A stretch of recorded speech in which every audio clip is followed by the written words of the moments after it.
Analysis of lead nitrate എങ്ങനെ ചെയ്യും എന്നതിനെ കുറിച്ച് നമ്മൾ കണ്ടു. ഒബ്സർവേഷൻ ബുക്കിൽ എല്ലാവരും എഴുതി കാണും എന്ന് വിചാരിക്കുന്നു.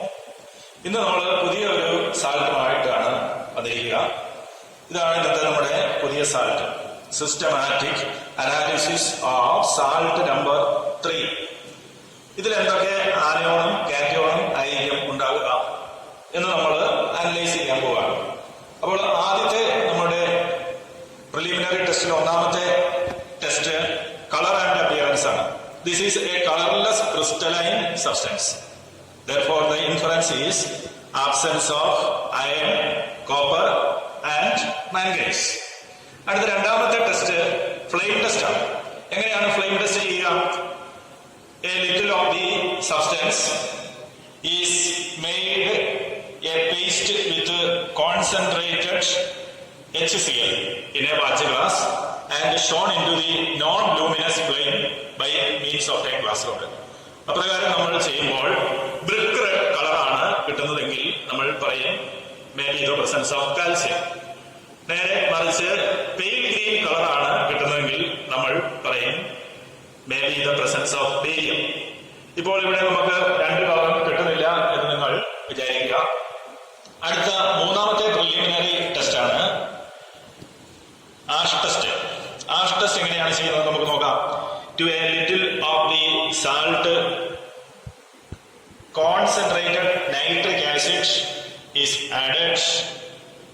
ഇതാണ് concentrated nitric acid. Concentrated nitric acid add ചെയ്ത സൊല്യൂഷനിലേക്ക് അല്പം കോബാൾട്ട് നൈട്രേറ്റ് സൊല്യൂഷൻ ഒഴിക്കുന്നു. കോബാൾട്ട് നൈട്രേറ്റ് സൊല്യൂഷൻ ഒഴിച്ചതിന് ശേഷം ഈ സൊല്യൂഷനെ നമ്മൾ നന്നായിട്ട് ബോയിൽ ചെയ്യുന്നു. ബോയിൽ ചെയ്തതിന് ശേഷം ഈ സൊല്യൂഷനിലേക്ക് ഒരു ഫിൽറ്റർ പേപ്പർ രണ്ടായിട്ട് മടക്കിയതിന് ശേഷം ഈ സൊല്യൂഷനിലേക്ക് നമ്മൾ ഡിപ്പ് ചെയ്ത് അതിനെ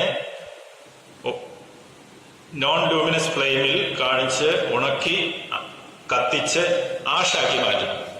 ഇപ്രകാരം ആഷാക്കി മാറ്റുമ്പോൾ നമുക്ക് കിട്ടേണ്ട ഒബ്സർവേഷൻസ് ഉണ്ടോ നമ്മൾ നോക്കുക. ബ്ലൂ ആഷ് ആണ് കിട്ടുന്നതെങ്കിൽ പ്രസൻസ് ഓഫ് അലൂമിനിയം. ബ്ലൂ ആഷിന് പകരം ഗ്രീൻ ആഷ് ആണ് കിട്ടുന്നതെങ്കിൽ presence of zinc. Pink ash ആണ് കിട്ടുന്നതെങ്കിൽ presence of magnesium.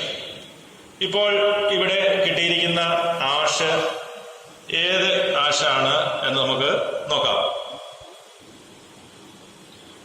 Filter paper കത്തിച്ചാൽ മാത്രം പോരാ, കത്തിച്ച് കിട്ടുന്ന കരി വീണ്ടും ഒന്നും കൂടെ നന്നായിട്ട് ബേൺ ചെയ്ത് കഴിയുമ്പോഴാണ് ആഷായി മാറുന്നത്.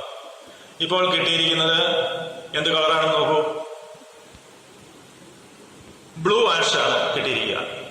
ബ്ലൂ ആഷിനെ നമ്മൾ കുറച്ചും കൂടെ നല്ല രീതിയിൽ വിസിബിൾ ആക്കാൻ ഒരു വൈറ്റ് പ്രതലത്തിൽ ഒരു പേപ്പറിന്റെ മുകളിൽ വെച്ച് കഴിഞ്ഞാൽ നമുക്ക് വളരെ നല്ല രീതിയിൽ കിട്ടും. അപ്പോൾ പ്രിലിമിനറി ടെസ്റ്റ് ഞാൻ മുമ്പ് സൂചിപ്പിച്ചതുപോലെ it gives a vague idea about the presence of the cation. ഇപ്പോൾ നമുക്കൊരു വേഗ് ഐഡിയ കിട്ടിയിട്ടുണ്ട്. അത് ഇതാണ്, ഈ സാൾട്ടിൽ കാറ്റോൺ ആയിട്ട് ഉണ്ടാകുന്നത് അലൂമിനിയം ആണ് എന്നുള്ള വേഗ് ഐഡിയ നമുക്ക് കിട്ടി. വീണ്ടും നമ്മൾ ഐഡന്റിഫിക്കേഷൻ ഓഫ് ആസിഡ് റാഡിക്കലിലേക്ക് കടക്കുകയാണ്. എങ്ങനെയാണ് ആദ്യത്തെ ആസിഡ് റാഡിക്കലിന്റെ ഐഡന്റിഫിക്കേഷൻ? നമ്മൾ മുമ്പ് കാർബണേറ്റ് ടെസ്റ്റ് ചെയ്തപ്പോൾ നിങ്ങൾ ഓർക്കുന്നുണ്ടാകും. To warmed HCl, a little of the substance is added. അല്പം സാൾട്ട്, അല്പം ഡൈലൂട്ട് HCl എടുത്തതിന് ശേഷം വാം ചെയ്തതിന് ശേഷം അതിലേക്ക് അല്പം സബ്സ്റ്റൻസ് ഇട്ട് കൊടുക്കുന്നു. സബ്സ്റ്റൻസ് ഇട്ട് കൊടുക്കുമ്പോൾ no brisk effervescence, absence of carbonate. അപ്പോൾ വീണ്ടും നമ്മൾ അടുത്ത ടെസ്റ്റിലേക്ക് പോവുക. അടുത്ത രണ്ടാമത്തെ ടെസ്റ്റ് അസറ്റേറ്റ് ഉണ്ടോ ഇല്ലയോ എന്ന ടെസ്റ്റാണ്. നമ്മൾ അല്പം സാൾട്ട് ഒരു വാച്ച് ഗ്ലാസ്സിൽ എടുത്തു. വാച്ച് ഗ്ലാസ്സിൽ എടുത്തതിന് ശേഷം അതിലേക്ക് അല്പം ഡൈലൂട്ട് സൾഫ്യൂരിക് ആസിഡ് അതിലേക്ക് ഒഴിച്ചതിന് ശേഷം നമ്മൾ ഗ്ലാസ് റോഡ് കൊണ്ട് നന്നായിട്ട് റബ് ചെയ്തു. വിനെഗറിന്റെ സ്മെല്ല് ഉണ്ടോ എന്ന് നോക്കി. വിനെഗറിന്റെ സ്മെല്ലുണ്ടോ എന്ന് നോക്കി. ഇവിടെ വിനെഗറിന്റെ സ്മെല്ല് ഇപ്പോൾ ഇല്ല. Absence of vinegar smell, no vinegar smell, absence of acetate. ആ ടെസ്റ്റ് നമ്മൾ ചെയ്തു കഴിഞ്ഞു. ഇനി അടുത്ത മൂന്നാമത്തെ ഐഡന്റിഫിക്കേഷൻ ടെസ്റ്റ് എന്ന് പറയുന്നത് നമ്മൾ ക്ലോറൈഡിന്റെയും നൈട്രേറ്റിന്റെയും കൂടെ ടെസ്റ്റാണ്. ഇത് നമുക്ക് രണ്ടും കൂടെ ഒന്നിച്ച് ചെയ്യാം. അല്പം സാൾട്ട് ഒരു ടെസ്റ്റ് ട്യൂബിലേക്ക് എടുത്തു. അല്പം സാൾട്ട് ഒരു ടെസ്റ്റ് ട്യൂബിലേക്ക് എടുത്തതിന് ശേഷം കോൺസെൻട്രേറ്റഡ് സൾഫ്യൂരിക് ആസിഡ് അതിലേക്ക് ഒഴിച്ചു. ഇതാണ് concentrated sulphuric acid. Concentrated sulphuric acid ഒഴിച്ചു. അതിനുശേഷം നമ്മൾ കോൺസെൻട്രേറ്റഡ് സൾഫ്യൂരിക് ആസിഡ് ഒഴിച്ച ഈ ടെസ്റ്റ് ട്യൂബിനെ നന്നായിട്ട് ബോയിൽ ചെയ്തു. എന്തെങ്കിലും ഗ്യാസ് ഇവോൾവ് ചെയ്യുന്നുണ്ടോ എന്ന് നോക്കി. ഗ്യാസ് ഇവോൾവ് ചെയ്യുന്നുണ്ടെങ്കിൽ, കളർലെസ് ഫ്യൂമിംഗ് ഗ്യാസ് ഇവോൾവ് ചെയ്യുന്നുണ്ടെങ്കിൽ നമ്മൾ അമോണിയം ഹൈഡ്രോക്സൈഡിൽ മുക്കിയ ഗ്ലാസ് റോഡ് ടെസ്റ്റ് ട്യൂബിന്റെ മൗത്തിൽ കാണിക്കുന്നു. ഇപ്പോൾ ഇവിടെ ഒരു ഗ്യാസ് ഇവോൾവ് ചെയ്യുന്നില്ല. സൊല്യൂഷൻ ബോയിൽ ചെയ്യുന്നുണ്ട്, പക്ഷെ ഒരു ഗ്യാസും ഇവോൾവ് ചെയ്യുന്നില്ല.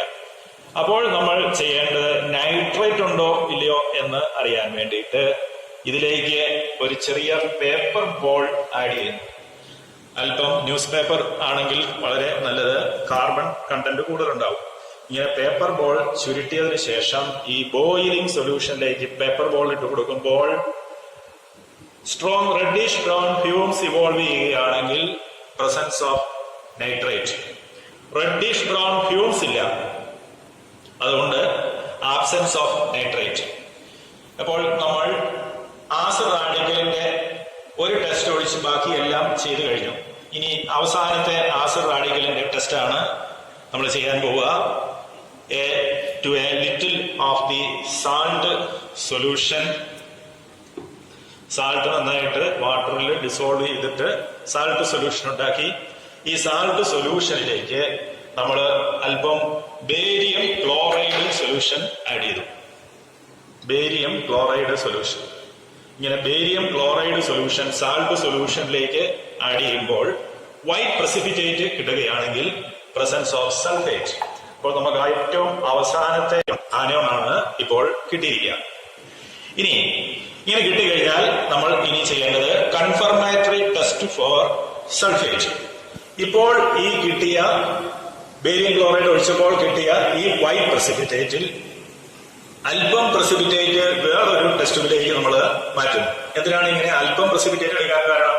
നമ്മൾ ഇത് മുഴുവൻ ഡിസോൾവ് ചെയ്യിക്കണമെങ്കിൽ കൂടുതൽ റിയേജന്റ് ആവശ്യമാണ്. അത് ഒഴിവാക്കാൻ വേണ്ടിയിട്ട് വളരെ കുറച്ച് റിയേജന്റ് മാത്രം നമ്മൾ ഉപയോഗിച്ച് ചെയ്യാൻ വേണ്ടിയിട്ടാണ് ഇതിനെ നമ്മൾ വേറൊരു ടെസ്റ്റിലേക്ക് മാറ്റിയത്. ഈ കിട്ടിയ പ്രസിപ്പിറ്റേറ്റിലേക്ക് കോൺസെൻട്രേറ്റഡ് HCl ഒഴിക്കുന്നു. അപ്പോൾ ഈ കിട്ടിയ വൈറ്റ് പ്രസിപ്പിറ്റേറ്റ് ഇൻസോലുബിൾ ആണെങ്കിൽ presence of sulphate is confirmed. ഇപ്പോൾ ഈ കിട്ടിയ വൈറ്റ് പ്രസിപ്പിറ്റേറ്റ് ഇൻസോലുബിൾ ആണ്, അതുകൊണ്ട് നമ്മൾ പറയും presence of sulphate is confirmed. ഇനി സൾഫേറ്റിന്റെ ഒരു കൺഫർമേറ്ററി ടെസ്റ്റ് കൂടെ ഉണ്ട്. അതെങ്ങനെയാണ് നമ്മൾ ചെയ്യുക? അല്പം സാൾട്ട് സൊല്യൂഷൻ നമ്മൾ എടുത്തു. സാൾട്ട് സൊല്യൂഷൻ നമ്മൾ ഒരു ടെസ്റ്റ് ട്യൂബിൽ എടുത്തതിന് ശേഷം അതിലേക്ക് അല്പം അസറ്റിക് ആസിഡ് ഒഴിച്ചു. Acetic acid to a little of the salt solution acetic acid is added. Acetic acid ഒഴിച്ചതിന് ശേഷം ലെഡ് അസറ്റേറ്റ് സൊല്യൂഷൻ നമ്മൾ ഒഴിക്കാൻ പോവാം. Lead acetate solution. Lead acetate solution ഒഴിക്കുമ്പോൾ വൈറ്റ് പ്രസിപ്പിറ്റേറ്റ് കിട്ടി. ഇങ്ങനെ വൈറ്റ് പ്രസിപ്പിറ്റേറ്റ് കിട്ടിയാൽ പ്രസൻസ് ഓഫ് സൾഫേറ്റ്. ഈ കിട്ടിയ വൈറ്റ് പ്രസിപ്പിറ്റേറ്റ് അല്പം അമോണിയം അസറ്റേറ്റ് സൊല്യൂഷൻ ഒഴിക്കുമ്പോൾ, അപ്പോൾ ഈ കിട്ടിയ പ്രസിപ്പിറ്റേറ്റിനെ നമ്മൾ അല്പം വേറൊരു ടെസ്റ്റ് ട്യൂബിലേക്ക് മാറ്റണം. അല്പം വേറൊരു ടെസ്റ്റ് ട്യൂബിലേക്ക് മാറ്റിയതിനു ശേഷം അമോണിയം അസറ്റേറ്റ് സൊല്യൂഷൻ ഒഴിക്കാൻ പോവാണ്. അമോണിയം അസറ്റേറ്റ് സൊല്യൂഷൻ ഒഴിക്കുമ്പോൾ എന്താണ് മാറ്റം? The white precipitate is completely soluble in ammonium acetate, which indicates the presence of sulfate further again. Therefore, the inference is presence of sulfate is again confirmed. ഇനി നമുക്ക് വേറൊരു test കൂടി ഉണ്ട് സൾഫേറ്റിന്. അതിനെ നമ്മൾ വിളിക്കുന്നത് മാച്ച് സ്റ്റിക് ടെസ്റ്റ് എന്നാണ് നമ്മൾ വിളിക്കുക. വേണമെങ്കിൽ നമുക്ക് ആ ടെസ്റ്റ് കൂടി ഇതിനകത്ത് ഉൾപ്പെടുത്താം. കാറ്റോണിന്റെ അനാലിസിസിലേക്ക് നമ്മൾ കടക്കുകയാണ്. കാറ്റോണിന്റെ അനാലിസിസ് എപ്രകാരമാണ് നമ്മൾ ചെയ്യുന്നത് നോക്കാം. ആദ്യം കാറ്റോണിന്റെ അനാലിസിസ് ചെയ്യുമ്പോൾ നമ്മൾ പ്രിലിമിനറി എക്സ്പെരിമെന്റിൽ ചെയ്ത ഒരു പോസിറ്റീവ് ഒബ്സർവേഷൻ ആൻഡ് ഇൻഫറൻസ് നമ്മുടെ മനസ്സിലുണ്ട്. അത് അലൂമിനിയം ആണ് എന്നുള്ളതാണ്. ഈ ഒരു മുൻധാരണയോട് കൂടിയാണ് നമ്മൾ കാറ്റോണിന്റെ ടെസ്റ്റിലേക്ക് നമ്മൾ കിടക്കുക. എന്നിരുന്നാലും നമ്മൾ ഗ്രൂപ്പ് ടെസ്റ്റുകൾ എല്ലാം നിർബന്ധമായി നമ്മൾ ചെയ്യേണ്ടതുണ്ട്. അപ്പോൾ ആദ്യമേ ഗ്രൂപ്പ് ടെസ്റ്റ് ചെയ്യുന്നത് എങ്ങനെയാണ് നോക്കാം. ആദ്യത്തെ ഗ്രൂപ്പ് ടെസ്റ്റ് 0 ഗ്രൂപ്പിൽ അമോണിയം ഉണ്ടോ ഇല്ലയോ എന്നറിയാൻ വേണ്ടിയിട്ടുള്ള ടെസ്റ്റാണ്. എന്തായാലും നമുക്ക് കുറച്ച് ടെസ്റ്റുകൾ ചെയ്യേണ്ടി വരും. അതുകൊണ്ട് കാറ്റോണിന്റെ ടെസ്റ്റ് ചെയ്യുന്നതിന് മുമ്പായിട്ട് കുറച്ച് സാൾട്ട് സൊല്യൂഷൻ ആദ്യമേ തന്നെ പ്രിപ്പയർ ചെയ്ത് വെക്കുക. ഇങ്ങനെ സാൾട്ട് സൊല്യൂഷൻ നമ്മൾ പ്രിപ്പയർ ചെയ്ത് വെച്ചു. ഈ സാൾട്ട് സൊല്യൂഷൻ പ്രിപ്പയർ ചെയ്തതിനകത്തുനിന്ന് ഒരു ടെസ്റ്റ് ചെയ്യാനായിട്ട് അല്പം സാൾട്ട് സൊല്യൂഷനെ നമ്മൾ മാറ്റിയെടുത്തു. ഈ സാൾട്ട് സൊല്യൂഷനിലേക്ക് നമ്മൾ 0 ഗ്രൂപ്പിൽ അമോണിയം ഉണ്ടോ ഇല്ലയോ എന്നറിയാൻ വേണ്ടിയിട്ട് സോഡിയം കാർബണേറ്റ് സൊല്യൂഷൻ ഇതിലേക്ക് ആഡ് ചെയ്തു. സോഡിയം കാർബണേറ്റ് സൊല്യൂഷൻ ഒഴിക്കുമ്പോൾ വൈറ്റ് പ്രസിപ്പിറ്റേറ്റ് കിട്ടി. അങ്ങനെയാണെങ്കിൽ ആബ്സെൻസ് ഓഫ് അമോണിയം. വീണ്ടും നമ്മൾ അടുത്ത ടെസ്റ്റ് ചെയ്യാൻ പോവാണ്. To a little of the salt solution, dilute HCl is added. No characteristic observation. യാതൊരുവിധ ഒബ്സർവേഷനും ഇല്ല. അതുകൊണ്ട് absence of lead first group. ഇനി സെക്കൻഡ് ഗ്രൂപ്പിന്റെ ടെസ്റ്റ് ആണ് അടുത്തത്. സെക്കൻഡ് ഗ്രൂപ്പിന്റെ ടെസ്റ്റ് നമ്മൾ എങ്ങനെയാണ് ചെയ്യുക? To a little of the salt solution, dilute HCl is added, followed by adding hydrogen sulfide. അപ്പോൾ നമ്മൾ സാൾട്ട് സൊല്യൂഷനിലേക്ക് ഡയലൂട്ട് HCl ആഡ് ചെയ്ത് ഇപ്പോൾ നമ്മുടെ കയ്യിലിരിക്കുന്നുണ്ട്. ഇനി നമ്മൾ എന്ത് ചെയ്താൽ മതി? അല്പം ഹൈഡ്രജൻ സൾഫൈഡ് ഇതിലേക്ക് ഒഴിക്കുക. ഹൈഡ്രജൻ സൾഫൈഡ് ഒഴിച്ചപ്പോൾ no characteristic observation. It indicates the absence of second group. Second ഗ്രൂപ്പില് ഒന്നും ഇല്ല എന്ന് നമ്മൾ മനസ്സിലാക്കി. ഇനി സെക്കൻഡ് ഗ്രൂപ്പിൽ ഒന്നുമില്ലെങ്കിൽ നമ്മൾ വീണ്ടും തേർഡ് ഗ്രൂപ്പിലേക്ക് പോവുകയാണ്. അല്പം സാൾട്ട് സൊല്യൂഷൻ നമ്മൾ ഒരു ടെസ്റ്റ് ട്യൂബിൽ എടുത്തു. ഇങ്ങനെ സാൾട്ട് സൊല്യൂഷൻ എടുത്തതിന് ശേഷം തേർഡ് ഗ്രൂപ്പ് റിയേജന്റ് ആയ അമോണിയം ക്ലോറൈഡ് ആദ്യം അല്പം ഒഴിച്ചു. അമോണിയം ക്ലോറൈഡ് ഒഴിച്ച സാൾട്ട് സൊല്യൂഷനിലേക്ക് നമ്മൾ ammonium hydroxide solution drop by drop ആയിട്ട് ഒഴിക്കുകയാണ്. Ammonium hydroxide solution drop by drop ആയിട്ട് ഒഴിക്കുകയാണ്. ഇങ്ങനെ ammonium hydroxide solution drop by drop ആയിട്ട് ഒഴിക്കുമ്പോൾ ഇതേമാതിരി ഒരു വൈറ്റ് ജലാറ്റിനസ് പ്രസിപ്പിറ്റേറ്റ് ഫോം ചെയ്യുകയാണെങ്കിൽ പ്രസൻസ് ഓഫ് അലൂമിനിയം. തേർഡ് ഗ്രൂപ്പിൽ അലൂമിനിയം ഉണ്ട് എന്ന് നമുക്ക് മനസ്സിലായി. അപ്പോൾ നമ്മുടെ പ്രിലിമിനറി ടെസ്റ്റിൽ നമുക്ക് കിട്ടിയ വേഗ് ഐഡിയ ഇപ്പോൾ നമ്മൾ വീണ്ടും ഒന്നും കൂടി കൺഫേം ചെയ്തു. പക്ഷെ ഇത് ഐഡന്റിഫിക്കേഷൻ ഓഫ് കാറ്റയോൺ എന്ന ടെസ്റ്റിലാണ് നമ്മൾ ഇത് ഉൾപ്പെടുത്തുക.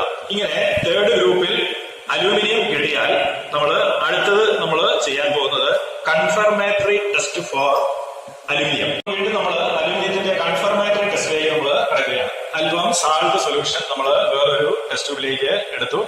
ഇങ്ങനെ സാൾട്ട് സൊല്യൂഷൻ എടുത്തതിന് ശേഷം അതിലേക്ക് കുറച്ച് sodium hydroxide drop by drop ആയിട്ട് സോഡിയം ഹൈഡ്രോക്സൈഡ് സൊല്യൂഷൻ ഒഴിക്കുകയാണ്. നോക്കാം എന്താണ് observation. Sodium hydroxide solution is added drop by drop to the salt solution. Then we get a white gelatinous precipitate again, which indicates the presence of aluminum.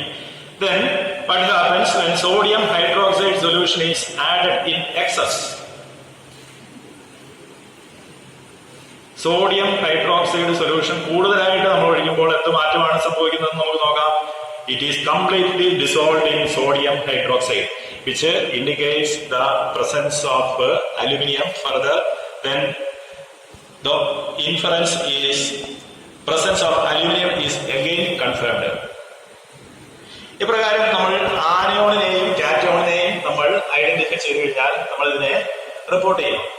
വേണമെങ്കിൽ നമുക്ക് ash test ഈ confirmatory ടെസ്റ്റിന്റെ കൂടെ ഒന്നുകൂടി എടുത്തെഴുതി അതിനുശേഷം നമ്മൾ റിസൾട്ട് റിപ്പോർട്ട് ചെയ്യുക. ഇങ്ങനെയാണ് നമ്മൾ റിസൾട്ട് റിപ്പോർട്ട് ചെയ്യേണ്ടത്. The given inorganic salt is aluminum sulfate. എങ്ങനെയാണ് നമ്മൾ അതിന്റെ ഫോർമുല എഴുതുക? ബ്രാക്കറ്റിൽ ഞാൻ പറഞ്ഞു ഫോർമുല നിർബന്ധമായി നമ്മൾ സൂചിപ്പിക്കണം. അലൂമിനിയം എന്ന് പറയുന്ന കാറ്റയോൺ 13th ഗ്രൂപ്പിൽ പെടുന്ന ഒരു എലിമെന്റ് ആണ് aluminium. Therefore its oxidation state is +3. Al3+ എന്ന അയോൺ ആയിട്ടാണ് അലൂമിനിയം നിൽക്കുക. നമുക്കറിയാം സൾഫേറ്റ് അയോൺ H2SO4, അതിനകത്ത് സൾഫേറ്റ് അയോണിന്റെ ഓക്സിഡേഷൻ സ്റ്റേറ്റ് -2 ആണ്. അപ്പോൾ എങ്ങനെയാണ് ഈ Al3+ഉം SO4 2- തമ്മിൽ ബാലൻസ്ഡ് ആയി ഒരു കെമിക്കൽ ഫോർമുല ഫോം ചെയ്യുക? അപ്പോൾ നമ്മൾ എന്ത് ചെയ്യണം? Al 2 എടുക്കുക. അപ്പോൾ +3 × 2 അപ്പോൾ +6 ആയി ടോട്ടൽ ഓക്സിഡേഷൻ സ്റ്റേറ്റ്. അപ്പോൾ നമ്മൾ സൾഫേറ്റ് അയോൺ എത്ര എടുക്കണം? 3 എടുക്കണം. അപ്പോൾ SO4 ത്രൈസ്. അപ്പോൾ നമ്മൾ ഫോർമുല എഴുതേണ്ടത് Al2SO4 ത്രൈസ്. ഇങ്ങനെ ഫോർമുല എഴുതി അവസാനിപ്പിക്കാം. ഇനി അടുത്ത പ്രാക്ടിക്കൽ ക്ലാസ്സിൽ വീണ്ടും നമുക്ക് പുതിയ ഒരു സാൾട്ടുമായി വീണ്ടും നമുക്ക് കണ്ടുമുട്ടാം. ഇന്ന് നമ്മൾ ചെയ്ത സാൾട്ട് നിങ്ങൾ ഒബ്സർവേഷൻ ബുക്കിൽ ഇതേമാതിരി എഴുതുക. അങ്ങനെ ഈ സ്കീം വീണ്ടും ഒന്നുകൂടെ നല്ല രീതിയിൽ മനസ്സിലാക്കി നമ്മൾ ബൈഹാർട്ട് ചെയ്ത് പഠിച്ചാൽ അടുത്ത സാൾട്ട് ചെയ്യാനായിട്ട് നമുക്ക് കുറച്ചും കൂടെ എളുപ്പമാകും. അടുത്ത സാൾട്ടുമായി കാണുന്നവരെ എല്ലാവർക്കും നമസ്കാരം.